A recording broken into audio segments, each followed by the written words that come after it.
Welcome, everybody, to Engagement Education for the Next Generation Science Standards. I am Dr. Shawn Carlson, affectionately, I hope, known to my students as Dr. Shawn, and this is Module 1 of 6 in this course.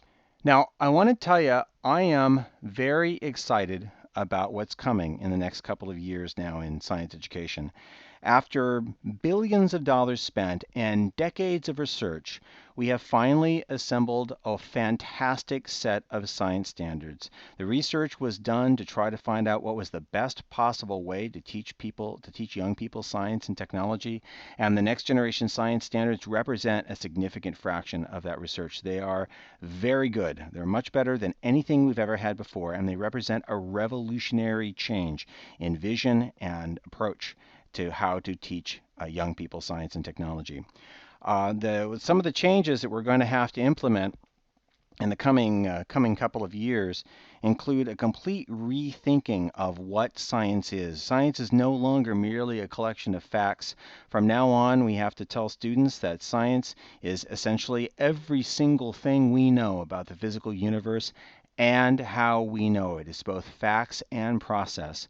And the practices of scientists and engineers are extraordinarily important. Every single student in the United States is going to be expected to know how scientists make sure they're not fooling themselves and discover new knowledge, and to be proficient themselves at implementing scientific procedures and doing science themselves in their daily lives. The standards are based on a set of cross-cutting concepts that are core to all of the different branches of science. We'll be talking a lot about those in this course. And it focuses on the most core ideas within each discipline rather than teaching many small facts. We're going to be focusing on really core understandings of different disciplines. So we're going to be emphasizing depth over breadth, and that's going to be very important. And the emphasis on actually doing science is going to require that instead of us being sages on the stage, we are going to have to facilitate young people in actually doing research themselves, and that's going to require, and this emphasis on inquiry-based instruction is going to require a complete change in how we approach the classroom on a day-to-day basis. So what we need to teach has largely been established, but how we're going to teach it, that's still entirely up to us. And that's part of this that I find most exciting. So the next generation standards are here. They're going to require an enormous amount of effort in teacher development. That effort is being committed. And billions of dollars are already committed to be spent to do this development. We know that it needs to be intensive based on the best proven practices and sustainable. And so a sustained effort in teacher development is already underway. And if we focus exclusively on the next generation standards only, we're going to be missing out on all of the fruits of all of the research that's been done over the last 30 years that are related to the standards but that did not directly contribute to the standards. And here's what I'm talking about. I love this recent quote from Angela Collins, who said that the challenge is not to create intense and in-depth educator learning for its own sake, but to create thriving classrooms for learners. Too often, lackluster mathematics and science teaching is the biggest factor in keeping young people from pursuing further study in these fields. And that's absolutely correct. So we have to think about how to inspire young people to want to learn about science and technology and to engage them and turn them into lifelong learners. And there are some people who have been very good at this. So I'm sure you know who Jaime Escalante is. He was a math teacher at Garfield High School, which was a low-income high school, largely Hispanic in Los Angeles. And in 1982, he did something that no one believed was possible. Everybody had written his students off. They were too slow. They were too stupid. They didn't have what it took to learn advanced mathematics or any other complicated thing. That's what many people thought. That was the prejudice of the time. And he went on and took 18 of his students, and in 1982, he got them to take and pass the AP Calculus exam. It was an extraordinary feat. And just a few years later, In 1987, 73 of his students passed the test. And this was, of course, before the days of the next generation science standards. This was a particularly brilliant and gifted, passionate teacher who was able to create this extraordinary performance. And it was recognized at the time as being extraordinary because 3 different presidents visited him and gave him honors and awards for his extraordinary accomplishments. And there was even a major motion picture made about it called Stand and Deliver, which I hope that you've all seen. So my question is, what was it that Jaime Escalante was doing? And it turns out that we know a lot about what he was doing. He had certain native talents that he just intuited were great ways of inspiring kids to love learning about science and technology. And billions of dollars of research that's been done in the last 30 to 50 years has identified a number of those methods that he was using that other fantastic teachers have been using. And these are now available for us to use as well. For instance, I want to talk to you as an example about something called the growth mindset. Turns out that if students believe that intellect or ability is fixed, you're born with it, and what you got is what you got, they tend to perform much more poorly than those students who believe that their intelligence, their skills, their ability to solve problems can be developed through practice. And this is one of the things that Mr. Escalante taught his students. Now, great research has been done in this field since 1999 by Professor Carol Dweck of Stanford University. She is now a member of the National Academy of Sciences for being able to prove that if young people believe that their intelligence can be improved, that they can sit there and focus on a problem, and as they do the problem, new neural connections are being made that facilitate them in being able to solve that problem and many others. And here's a scan that was taken showing that that young people with the growth mindset who have this belief, actually, when they're faced with a challenge, their brains become alive and very active, as opposed to those people who are faced with the same challenge but who believe that they don't have the innate ability to do it. And so this growth mindset, it turns out, is one of the incredibly useful factors that has been discovered in the last 30 years that we now know can be used to dramatically enhance student performance. And there are a number of others that have been established as well. And this is just my short list here. We know, for instance, that it's very important that learning be student-centered, that young people are personally, emotionally engaged in the process of learning. We know that it's important that teachers step off of the stage and actually engage kids in learning groups, that they facilitate their learning with their hands and their minds in a social setting at the same time. We've already talked about the importance of the growth mindset and how transformative that can be. And we also have to keep in mind that not all young people learn in the same way, that a one-size-fits-all education doesn't fit all, that we have to take advantage of the fact that different people have different learning abilities, they have different styles, and that we need to create multiple ways for students to become engaged. We need to create multiple different representations of meaning, and we need to allow students their own way to express to find their own ways to express mastery of the content. It's also very important that the classroom culture be as welcoming to each student's learning style as the student's own family. People from different cultural backgrounds have different ways that they learn very often, and the culture of the classroom has to be cosmopolitan enough to make all children feel welcome no matter what learning culture they come from. And it's also extraordinarily important that we instill metacognitive skills, that young people learn about learning so that they can regulate their own learning and so that they can set meaningful goals that they can create. And finally, we know that teacher leadership, strong ethical leadership, is extraordinarily important. Young people need to look up to you. They need to admire you. They need to want to be like you if they're going to take your advice. All of these things are critical if we're going to maximize our ability to inspire the next generation to love learning about science and technology. Now, none of this is really new. We've known all of this for at least a decade, some of this for 30 years. All right, and I have to ask, with all of this research, with all of this knowledge at our disposal, why aren't we all just like Jaime Escalante? Why aren't today's teachers already being taught the best methods we know to inspire young people to love learning about science and technology? The reason is something that we call the implementation lag. It turns out that in the real world, discovery is usually the easy part.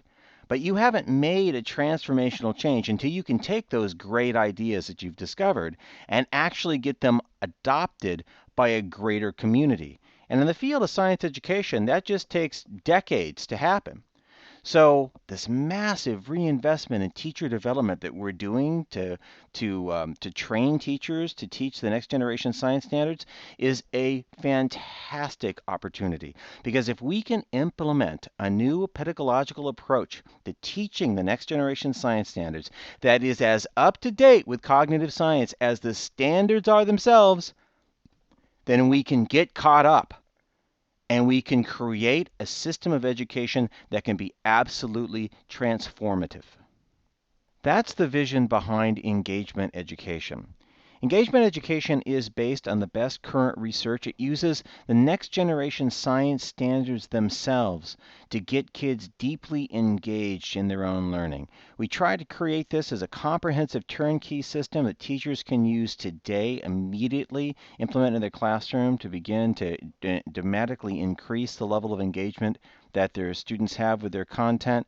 And also, we specifically have developed approaches that that teachers can use to develop very strong emotional bonds between themselves and their students so that their students will look up to them, admire them, and want to be like them. We have a unique classroom management strategy that we call Open Palms Discipline, which we'll be talking a lot about in this course, that allows you to deal with any kind of misbehavior without being angry yourself and take the opportunity of somebody doing something they're not supposed to do and using that as an opportunity to build positive emotional bonds between yourself and even your most problem students.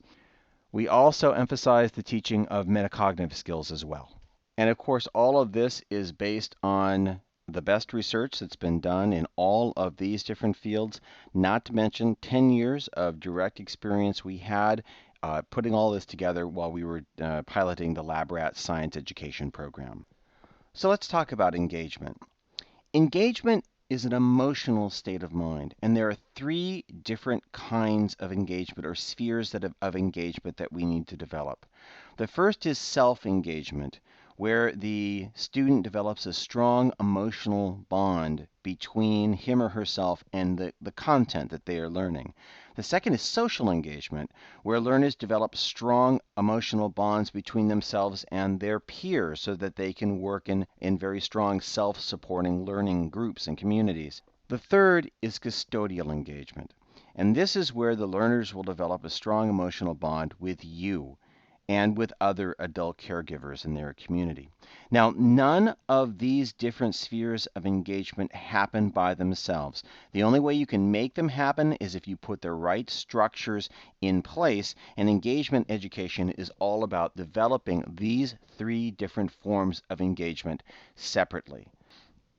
We build self-engagement when we help young people take responsibility and get emotionally involved in their own learning. We do it when we teach them metacognitive skills, and we do it when we give them the power to regulate their own abilities and to set meaningful goals so that they can apply what they're learning in their daily lives. We build social engagement when we create thriving learning communities with their fellow students. When we get off the stage and come down and create a facilitated environment where the young people are working together on a mutual goal towards understanding and learning new material. We build social engagement when we help them develop teamwork and collaboration skills. And we build social engagement when we teach them student leadership skills, which are going to be so important for them as they go through their lives. And finally, we build custodial engagement when we ourselves provide strong ethical leadership that makes people want to look up to us and admire us and want to be like us.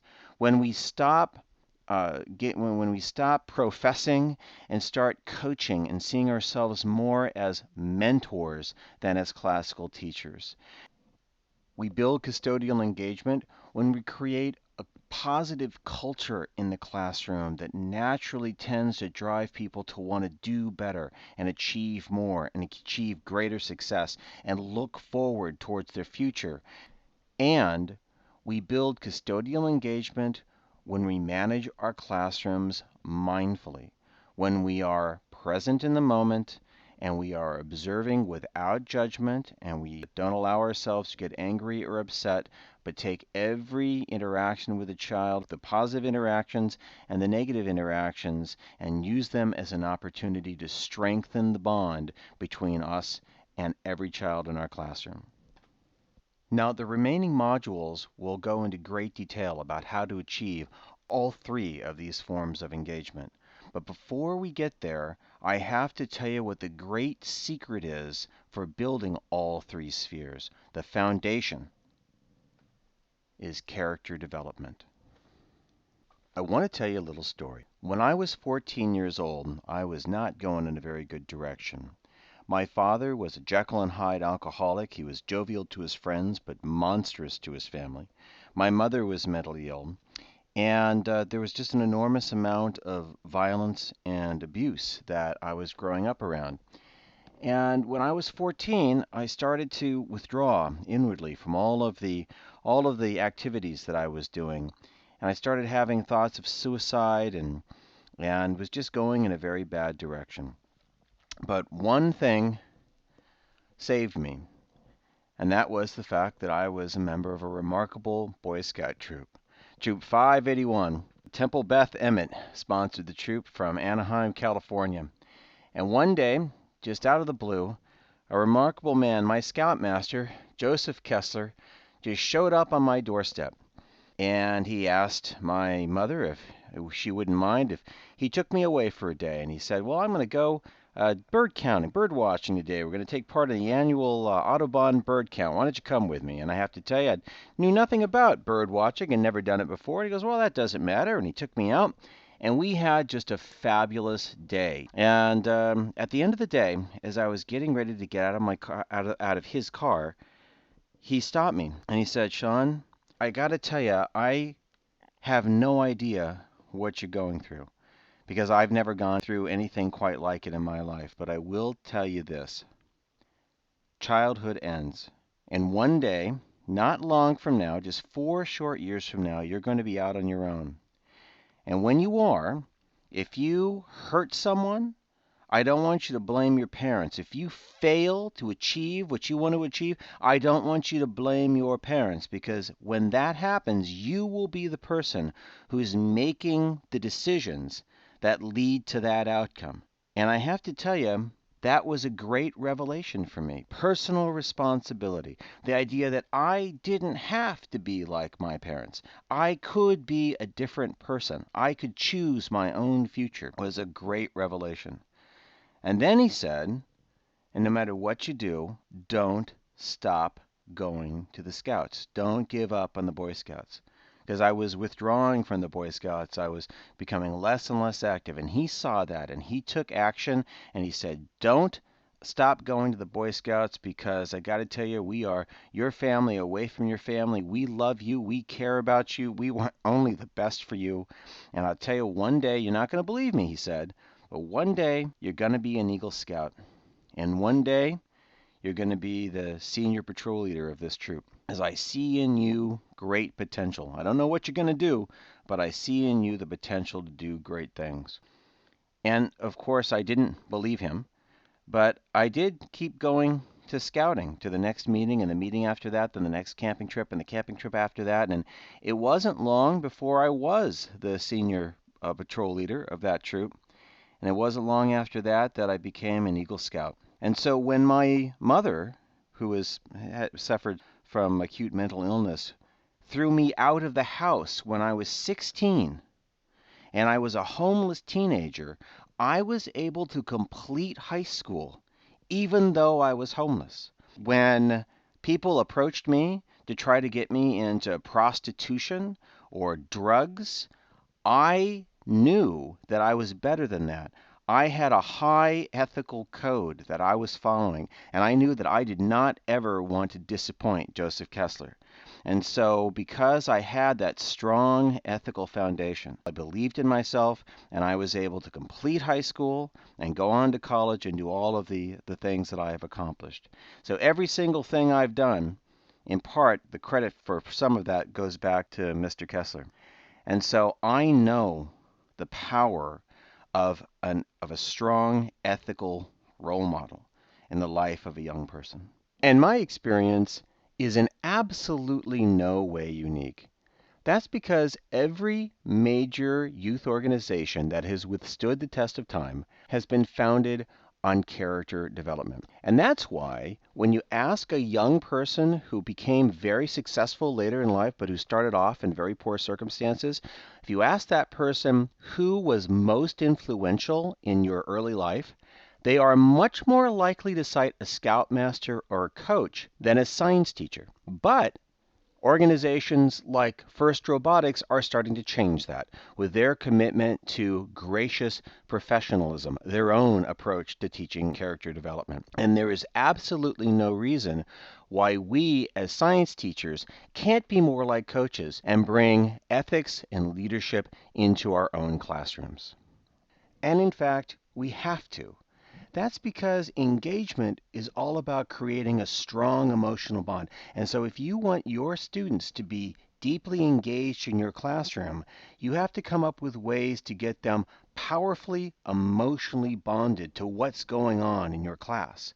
And the best possible way to expand their own sense of self-worth in a deep and meaningful way is to focus on character. So that's why installing a robust system to create character development is the very first step in engagement education. Of course, the best way to do that is to create a code of honor, a statement of principles that are inspiring. And when we were developing the Lab Rats Science Education program and we needed to create this cornerstone of the program, we decided that that credo, that statement of belief, should be based on the principles of science itself. After all, science is a very high-minded endeavor. It calls for extreme personal honesty, extreme integrity, respect for all others, and of course a desire to make the world a better place.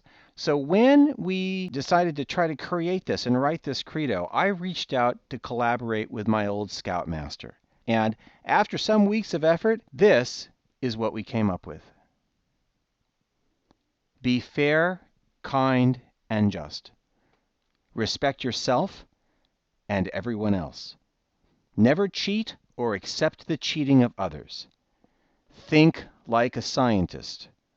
Always do the smart thing, always follow through, and work towards a higher purpose. Now, I think you'll agree that if young people follow that set of rules, they'll turn out okay. But the credo isn't just about character development. It's also a very powerful tool to create all three spheres of engagement and to help you manage your class. So let's take a moment to examine the individual tenets of the credo one by one. The first is be fair, kind, and just.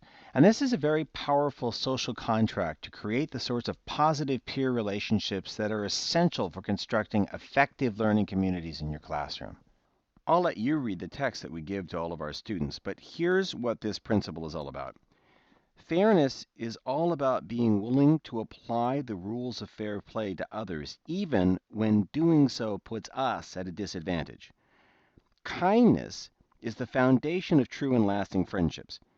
It can be an effective prescription for all sorts of social maladies as well. For instance, there are no kind bullies, because intentionally making someone else feel bad about themselves is always a deeply unkind act. And the sense of justice is the foundation of social growth. Insisting that the rules of fair play be applied equally to everyone you know makes us aware of the feelings and the basic humanity of others. Next, respect yourself and everyone else. Now, this principle further promotes positive peer relationships while also laying a foundation for inspiring students to work towards a higher purpose, which is tenet number 7. It helps to build each student's self-esteem and self-worth. It teaches that every person on earth, regardless of circumstance, deserves respect as a human being. It teaches that disrespecting people's basic humanity has been the source of great evil throughout history. And it teaches self-respect as the basis of self-empowerment, as the secret to recognizing and overcoming the prejudice and ill will of others. We know that our children are going to always live in a world full of narcissism, racism, and hatred. And while our generation must continue to work to eliminate these scourges from society, we must also work to blunt their effects on the next generation. And that means giving our young people the tools they will need to recognize the fruits of hatred when it touches their lives and to deal with it effectively so that it does not prevent them from achieving their potential. And self-respect is perhaps the greatest weapon in that arsenal. Tenet number 3, never cheat or accept the cheating of others. Now, this tenet promotes personal integrity and the benefits of diligently and intelligently applied work. It also opens the door to teach metacognition. The message here is twofold. First, cheating usually hurts other people and always works against the long-term interest of the cheater. And two, the better way forward is always to diligently apply good study habits. And teaching students how to identify and diligently apply the study habits that work best for them is, after all, what metacognition is all about. This tenet also gives the teacher another opportunity to provide the kind of ethical leadership and interpersonal guidance that promotes strong custodial engagement. And by building self-esteem and a commitment not to cheat others, it also promotes both self-engagement and social engagement as well. Next, think like a scientist. Think like a scientist provides a gateway through which to introduce the scientific habits of mind. Doing science is, after all about making sure you're not fooling yourself. Helping students to realize the benefits that come from learning how to get reliable answers to their own questions and to solve their own problems by integrating the scientific process into their daily lives is a powerful method for developing self-engagement. And since scientists typically seek to learn new things efficiently, that is, with a minimum use of their own efforts and resources, Think Like a Scientist provides another vehicle for inspiring your students to improve their own metacognitive skills. Think Like a Scientist also naturally raises the question of just how does a scientist think? And that is a very natural introduction to talk about the nature of science.